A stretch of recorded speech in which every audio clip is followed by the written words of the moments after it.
Obrigada, Miyuki. Obrigada.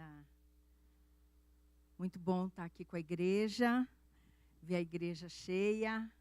Uma alegria estar aqui com os irmãos. A gente faz uns dias que não estamos juntos, né? Uns domingos. Nós estivemos a serviço da diretoria da convenção. O Edu fez algumas viagens e eu fui de suporte para ele como esposa, né? Estava de suporte para ele.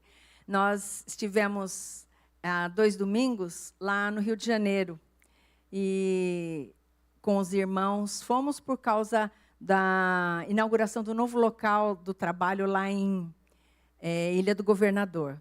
Eles agora estão num local bom, bem melhor, vamos dizer assim, do que o que eles estavam antes, mas ainda assim a família do pastor e a igreja funcionam no mesmo lugar, né? É o mesmo espaço. Mas a casa que eles alugaram por um preço que era possível pagar estava bem ruim. Então, eles estão reformando para poder entrar. Entraram assim com uma reforma, né, o que foi possível fazer, e o pastor mesmo estava pegando com a mão na massa lá. E foi muito bom estar com os irmãos, uma comunidade pequena, mas muito animada para conhecer Jesus e fazer diferença naquele lugar onde eles estão. Então, se você lembrar de orar por eles, vai ser muito bom. E já que a gente estava lá, o pessoal de Niterói também nos chamou e passamos, então, com os irmãos da comunidade de Niterói também. Foi um período bom, é bem diferente o perfil dos 2 grupos, mas também o grupo lá está bastante animado. Estavam vivendo uma situação específica naquele dia, mas um grupo muito animado, crescendo bastante, muito desejoso de conhecer mais Jesus, e estão realmente animados para que a obra do Senhor cresça também lá em Niterói. Voltamos para São Paulo, passando uma semana, estivemos agora nesse último final de semana passado em Rondonópolis, Mato Grosso. Eu até fui procurar no mapa onde é que fica Rondonópolis, eu não tinha a mínima noção. A hora que o mapa deu, eu olhei as cidades em volta e falei, nossa, não conheço nenhuma. E aí fui diminuindo, não conheço nenhuma. Fui olhando assim, aí descobri que fica entre Campo Grande e Cuiabá. Fica no estado do Mato Grosso. E uma comunidade também bem pequena, que a igreja Holiness está recebendo. E uma comunidade, um grupo de irmãos, né? Uma igreja, que ainda não é oficialmente igreja pela quantidade de pessoas, e muito fiéis, muito guardando a palavra de Deus. Foi um grupo que veio de outro lugar, né? Mas é um grupo muito fiel a Deus. E, olha, nós tivemos foi a oficialização da entrada deles na Igreja Holiness, né? Então, oficialmente, eles estavam chegando na Igreja Holiness. E eles, com um pouquinho de gente, eles organizaram uma super festa. E pagaram para todo mundo ali, né? O buffet e viagem de algum pessoal, que veio a equipe de louvor de Tangará. Eu sei que eles veio o pessoal da igreja de Cuiabá, o pessoal da igreja de Campo Grande, que é a igreja mãe que está cuidando daquela comunidade nesse momento. Então, a gente vê assim, uma fidelidade daqueles irmãos que não têm pastor e estão tentando se virar, estão tentando manter sua fé. Então, se você se lembrar também de Rondonópolis, é um pessoal que também precisa das nossas orações. E foi uma alegria estar com eles, uma alegria estar com vocês de volta aqui nessa manhã. E como a Miyuki falou, a gente está preparando, está chegando perto. Agradecemos as orações, viu, gente? Só retomando um pouquinho essa questão das viagens, nossa volta de Rondonópolis foi uma aventura, né? Uma aventura pior tinha sido a do Edu, que tinha voltado de Sapezal, pagou o avião e porque não tinha, por causa da chuva, em vez de 1 hora de avião, voltou com 10, 11 horas de ônibus até Cuiabá, né? Foi uma benção. Mas a gente também foi um desafio essa volta de Rondonópolis, mas Deus seja louvado em todas as coisas, nós agradecemos as orações de vocês nos sustentando também nesse período. Sobre esse tempo que nós vamos falar agora, nós estamos aproximando da Páscoa, não é verdade?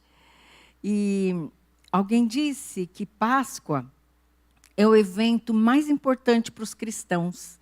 E às vezes a gente valoriza mais o Natal, né? Faz uma celebração, faz uma coisa mais. Mas se não fosse a morte de Jesus, a gente não estaria aqui.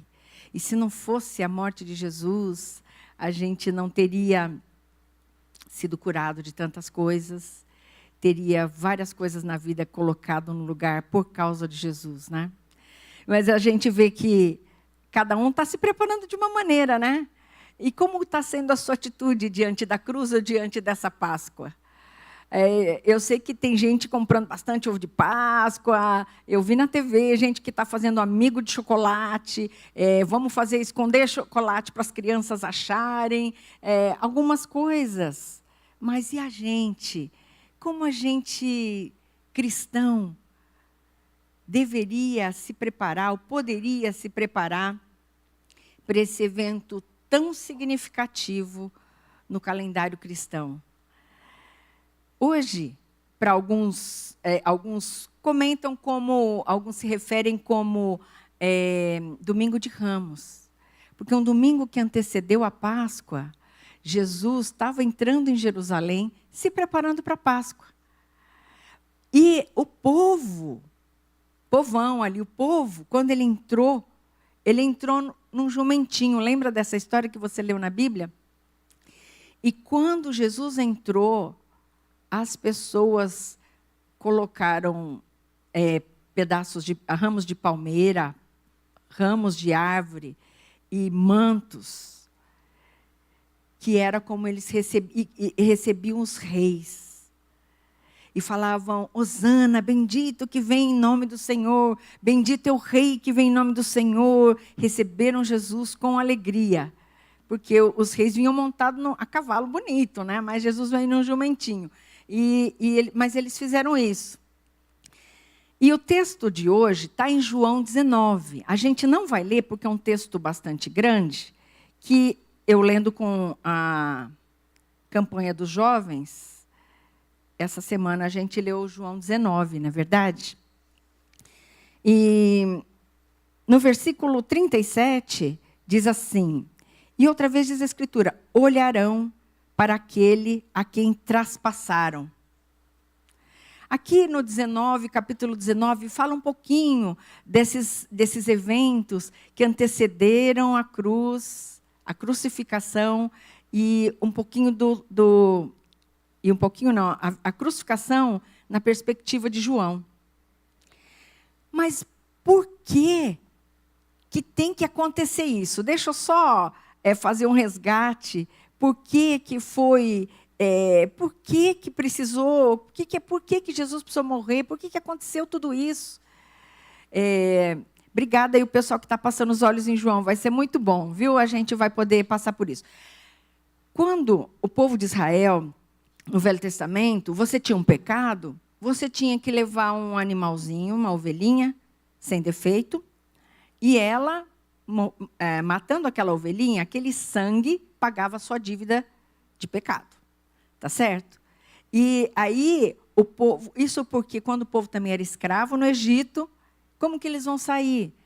Matou um cordeiro, passou o sangue ali nos umbrais das portas, e eles foram resgatados. É daí que vem esse significado. E a Bíblia diz que Jesus é o Cordeiro de Deus, que tira o pecado do mundo. Por isso é que a gente chega nessa situação, o que vai significar a crucificação para nós. Por que Jesus precisou morrer? Porque Jesus, que é Deus, mas quando estava aqui na terra era totalmente ser humano, homem, mas sem defeito, sem pecado. Ele assumiu o lugar daquela ovelhinha, que era o sacrifício que se fazia no Velho Testamento. Então, por isso que Jesus é o Cordeiro de Deus que tira o pecado do mundo, que a gente aprendeu aí no pessoalzinho que está nos estudos com a gente, né? Mas, olha, acontece o seguinte, nós voltamos aqui para a cena, pessoal, alguém denunciou Jesus, Jesus foi preso e foi levado para ser interrogado e está lá diante de Pilatos. Essa situação que nós estamos. Alegaram uma porção de coisas que não eram verdadeiras, mas levaram Jesus para lá. E Pilatos, logo no começo, Pilatos mandou açoitar Jesus. Gente, eu queria... isso aqui, mais do que uma mensagem, assim, é uma chamada para uma reflexão. Então, os alunos do Edu que estão ouvindo, entendam isso, é uma reflexão para a gente refletir um pouco sobre esse contexto da Páscoa e da crucificação. E pensar nas atitudes de cada pessoa. Como é que cada um lidou com essa coisa da crucificação? O que aconteceu? Olha lá no versículo 1, Pilatos pegou Jesus, mandou açoitar. Gente, a cruz não era uma punição extrema, mas que era muito comum naquela época. Então, para a gente que não tem muita familiaridade com isso, eu vou passar alguns detalhes, tá? Alguns detalhes que estão aqui no texto e alguns outros detalhes que eu ouvi de uma perspectiva de um médico. Pilatos mandou açoitar Jesus. Gente, vocês acham que era que nem a gente vê nas peças de Natal, aqueles chicotinhos feitos de papel? Não era. Era tira de couro, com bola de ferro na ponta. E nessas bolas de ferro eram amarrados pedras ou ossos de ovelhas. E vocês acham que eles falavam assim, põe uma blusa grossa porque eu vou te chicotear? Eles tiravam a camisa e chicoteavam. E um de cada lado, talvez, e iam lá. E o sangue escorrendo. Pilatos chegou e disse assim, olha, gente, trouxeram os soldados, olha lá no versículo 2. Os soldados, você é rei? Então tá. Nós vamos pegar e fazer uma coroa para você, de espinhos. Alguns que tiveram oportunidade de ver uma tamareira, possivelmente era um espinho de tamareira. Espinho de 30 centímetros. Nem cabe aqui, né? Espinhos de 30 centímetros. E vocês acham que eles colocaram delicadamente sobre a cabeça de Jesus? Colocaram e deram uma apertadinha. E o sangue escorrendo. O texto continua. Esbofetearam, cuspiram nele, mais chicotada, com caniço, com varinha de bambu, não essas bonitas, né, que o pessoal fez, mas aquelas fininhas que doem bastante, batendo nele, zombando dele, e falaram, crucifica.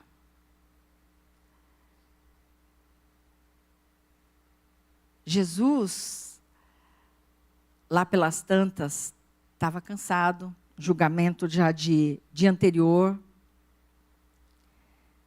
estava sem alimento, sem água, pediu, antes disso ele teve que carregar a sua própria cruz, uma cruz bem pesada. O sangue escorrendo pela cabeça. O corpo todo aberto de ferida. Nessa hora puseram a túnica. Quem sabe a túnica grudou.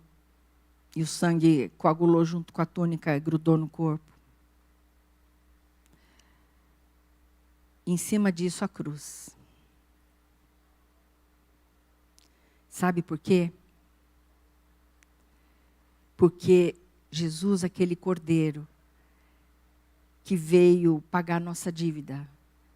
Então, quem devia estar sofrendo aquelas chicotadas e carregando aquela cruz era eu e você. Jesus estava passando por isso no meu e no seu lugar.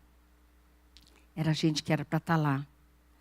Jesus sabia que isso ia acontecer. E no Getsemane, quando ele esteve em oração, no Monte das Oliveiras, ele tinha tamanha angústia, porque ele sabia que naquele momento Deus ia virar as costas para ele, tamanho pecado que ele carregava nas costas, que era o nosso. Ele se separou de Deus naquele momento, e a angústia era tão grande, a dor era tão grande. Toda aquela dor não era de mentirinha, não era teatral. Jesus era homem de verdade. Aquela dor era de verdade. No Getsemane, Jesus suou sangue. E os médicos explicam que isso é uma condição extrema quando você sua sangue. E ele percebeu que a coisa era tão difícil que ele falou: Pai, por favor, se o Senhor pode, afasta de mim isso, porque é muito difícil isso. E Jesus não era um homem covarde. Ele estava pronto para enfrentar, mas a coisa era muito, muito difícil. Com sede, ele pediu água. Vocês lembram que deram para ele? Deram vinagre. Quem sabe a boca ardendo. Quem sabe tudo bastante seco. Aquele vinagre entrou ardendo. Jesus, naquele momento da cruz, pregaram a mão, pregaram os pés. Você sabe disso. Pregaram ele deitado, certo? E depois levantaram. E o corpo pendurado, rasgando a mão e os pés.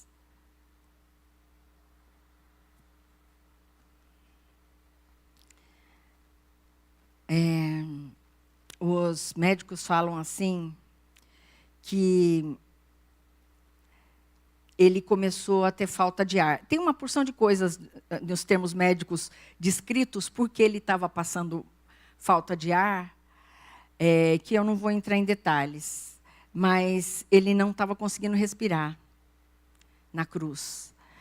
E para ele poder conseguir um pouquinho de ar, você lembra que ele falou, né? Para ele poder falar, ele precisava de ganhar um fôlego. Ele falou na cruz. Uma das coisas é perdoa, porque eles não sabem o que fazem. Para ele respirar, o que ele fazia? Ele estava com os pés presos, ele puxava o corpo para cima para poder conseguir respirar. Só que isso machucava mais seu pé.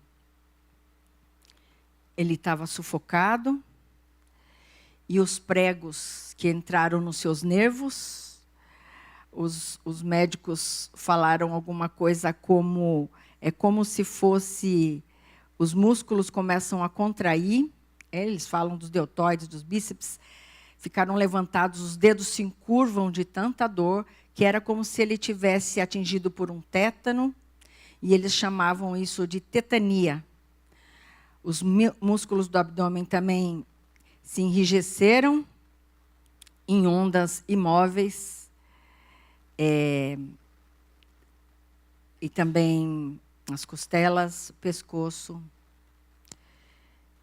e o pulmão que não conseguia respirar. Jesus às vezes desmaiava de dor e de falta de ar. E recobrava mais um pouco.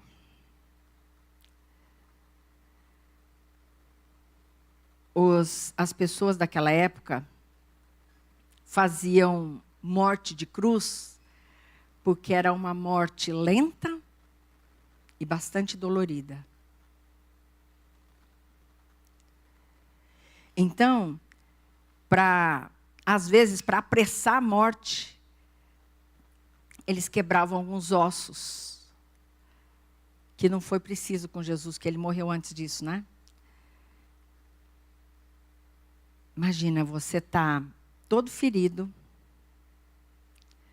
você não consegue respirar, o sangue está colado. Depois disso, eles arrancaram, né, a túnica para pregar na cruz. Vocês acham que eles falaram assim, olha, eu vou molhar um pouquinho para desgrudar o sangue? possivelmente eles puxaram a túnica, né? O médico que relata diz assim: a fronte estava impregnada de suor e os olhos saem fora da órbita. De tanta dor. De tanta falta de ar. E, na verdade, eu estou falando isso porque crucificação não é uma coisa que a gente... Não é uma punição que a gente está habituado a ver, né? Hoje em dia, até por conta dos direitos humanos, não pode fazer nada muito agressivo assim. Mas o povo da época sabia como era a crucificação. O povo daquela que vivia naqueles tempos tinha exata noção de que demorava, de que era sofrido e de que era tudo isso. Eu falei que Pilatos aqui em 19:1 mandou açoitar, e o evangelista Marcos, relatando a mesma cena, diz que depois desse açoite, Jesus ainda teve mais um, com a pele já toda machucada. Mas como é que cada um lidou com essa cruz de Jesus? Os soldados, eles estavam zombando. Ah, você é rei? Vamos ver se é rei mesmo. Desce da cruz. Ah, você é rei? Vou botar um manto vermelho e pegar essa varinha aqui de pescar, talvez, para fazer de conta que você é rei. Vamos ver se você é rei mesmo, pôs a coroa de espinhos. Quem sabe a gente é fácil a gente olhar aquela cena e falar, esse cara, como que eles fazem uma coisa dessa com Jesus? Mas será que hoje em dia a gente faz isso de alguma forma? Será que quando a gente sabe da obra de Jesus na cruz, não reconhece Deus, não é uma forma de zombar de Deus? E despreza a obra da cruz de uma forma como se fosse nada? E Pilatos, gente, eu não estou falando isso para a gente julgar a atitude deles. Porque a gente tem essa tendência, quando a gente lê, você fala, nossa, esse cara de Pilatos aí fica lavando as mãos e tal. Mas eu quero que a gente pense nas atitudes deles e pense se de alguma forma, como a gente lidaria com isso hoje. Pilatos, depois que mandou açoitar Jesus, ele trouxe para eles e falou lá no 4, olha, gente, eu apresento para vocês, mas eu não vejo nele crime algum. Acho que ele estava querendo arrumar um jeito de liberar Jesus. Falou, olha, gente, eu já açoitei ele, está tudo certo, né? Só que eles falaram, não, o pessoal começou a pressionar, se você fizer isso, você não é amigo de César, e o Pilatos era governante em nome de César, tá certo? Não, se você fizer isso, os líderes judeus começaram a reclamar, você vai ficar mal com os líderes também. E Pilatos, considerando Jesus inocente, mandou crucificar. Em João 12, em outra circunstância, ele fala assim, amaram mais a aprovação dos homens do que a aprovação de Deus. Ele não queria ficar mal com ninguém. E sabe quando a gente vive uma vida cristã, ou está diante da cruz de Jesus, você fala, eu não quero ficar mal com ninguém. Ah, eles vão criticar porque eu sou cristão. Ah, eles vão falar que... Não, eu não quero ficar mal com aqueles amigos. Eu não quero, sabe, vou estragar minha imagem no trabalho. Será que na família vão falar, ai, aquele filho bonzinho, não, agora virou crente, então, ai, meu Deus do céu. Aí você, não, tá bom, né? Vamos fazer como todo mundo. Vamos ficar bem com todo mundo. E deixa esse negócio de cruz para lá. Mas outros personagens foram os líderes religiosos. Eles pediram a crucificação de Jesus, falando assim para Pilatos, lá no verso 6. Pilatos falou, olha, não vejo nenhum problema nele. Não, crucifica, porque é contra a nossa lei.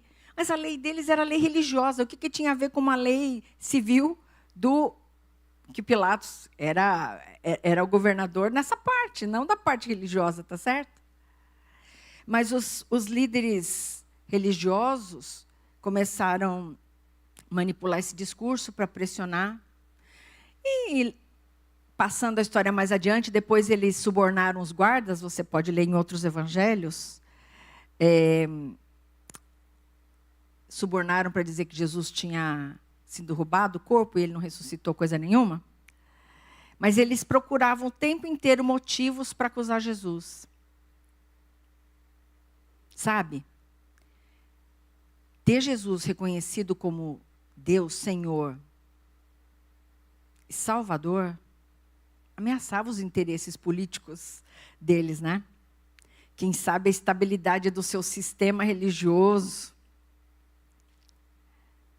Quem sabe o status que eles usufruíam. E a gente, será que tem interesses pessoais que às vezes a gente tem? Que a gente, de uma forma ou de outra, fala, é melhor que Jesus fique naquela cruz. E eu estou fora.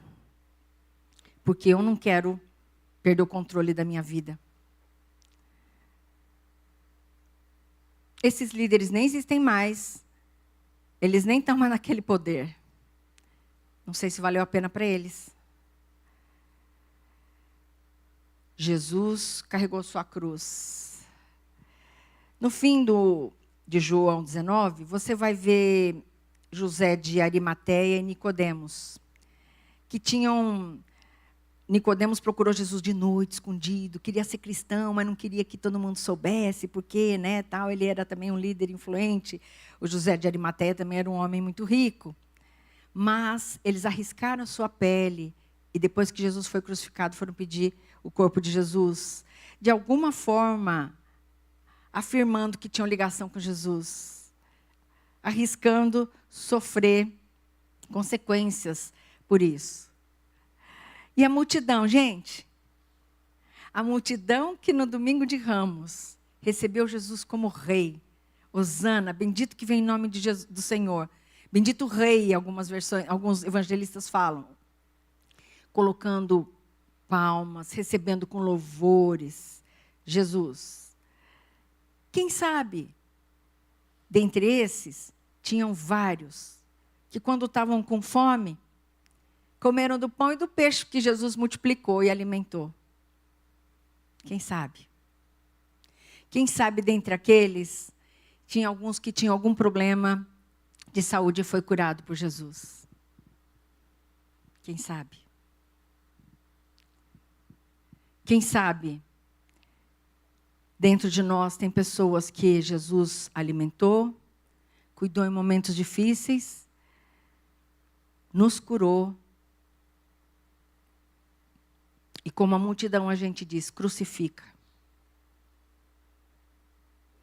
Significa, eu estou em pecado, e daí?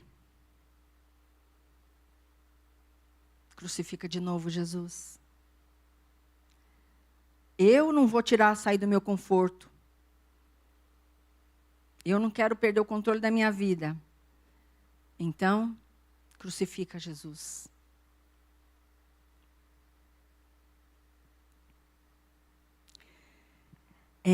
Essa semana é uma semana da gente refletir. Nós vamos logo mais ter a ceia do Senhor. E a ceia é para lembrar de tudo isso. E nesse momento eu não quero... eu não estou aqui para julgar ninguém, né? Mas aqui no versículo 37 diz... Olharão para aquele a quem traspassaram. Olharão para aquele a quem disseram crucifica. E nós? Então, essa semana, eu convido você, hoje, começando hoje, refletir até o domingo de Páscoa, sobre o que significa a cruz para você. Como a Milk comentou no louvor, por causa da morte de Jesus, o véu foi rasgado e a gente tem livre acesso a Deus. Agora você não precisa fazer sacrifício, você não precisa fazer uma porção de coisas para chegar até Deus. Você pode falar com Ele a hora que quiser. E esse Deus que é Pai, que é curador, Ele está com você.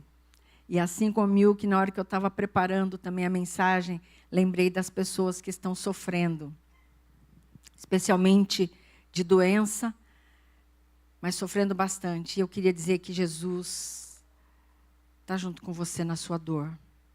Jesus experimentou essa dor. E Jesus também carregou a nossa dor, né? Também foi essa dor.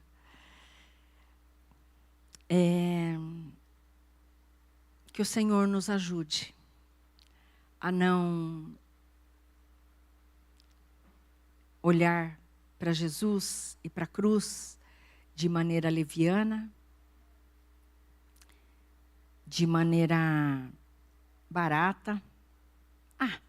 Sempre a gente está acostumado com isso. Jesus já fez isso. E tem gente que olha quando recebe uma bênção assim, olha que esperto que eu sou, olha que bom que eu sou, eu ganhei uma bênção. Mas ele estava lá por causa de você e de mim. E a gente possa estar lembrando disso essa semana. E podendo voltar para Jesus. Mesmo que isso te custe. Que você não lave as mãos. Mas que você reconheça quem Jesus é. E assuma cada vez mais Jesus como Senhor da sua vida e Salvador. E assim a gente se prepare para a Páscoa dessa semana. Amém? Quero orar com você nessa manhã. Senhor Deus,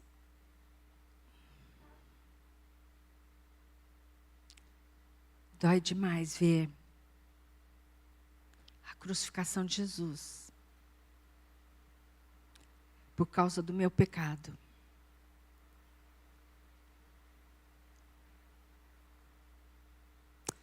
Ajuda, Senhor, que seu sacrifício não seja em vão na minha vida. E que eu tenha atitudes que agradem o seu coração. Que sejam dignas do Salvador. E assim também eu quero orar com cada um dos meus irmãos que nessa manhã também tem esse mesmo coração. Que nessa manhã estão entendendo e não querem fazer pouco caso da morte de Jesus. Nos ajuda cada um de nós, porque a tua vinda, a tua volta está próxima. E ajuda que quando o Senhor Jesus voltar, nós sejamos encontrados íntegros. Sonda o nosso coração, Pai. Assim nós oramos e clamamos em nome de Jesus e perdoa-nos, Pai. Quando tantas vezes temos agido dessa forma, procurando agradar mais os outros, buscando nossos interesses, querendo o nosso controle das coisas e sendo ingratos por tudo que o Senhor tem feito para nós. Tem misericórdia de nós, nos perdoa, Pai. Assim nós oramos, gratos, imensamente gratos, porque Jesus não fugiu da cruz, por amor de nós, por amor de mim e de cada um dos irmãos aqui. Em nome de Jesus. Amém. E se nessa manhã você ainda não recebeu Jesus como Senhor e Salvador de sua vida, é uma oportunidade. Procura alguém que está por perto de você, que pode te ajudar quanto a isso. E se você precisa consertar alguma coisa também, alguma atitude sua de pedir perdão, procura alguém para fazer isso com você. Ou a equipe pastoral. Tá bom? Deus abençoe a todos. O pastor Takashi vai conduzir a ceia. Amém, irmãos. Glória a Deus.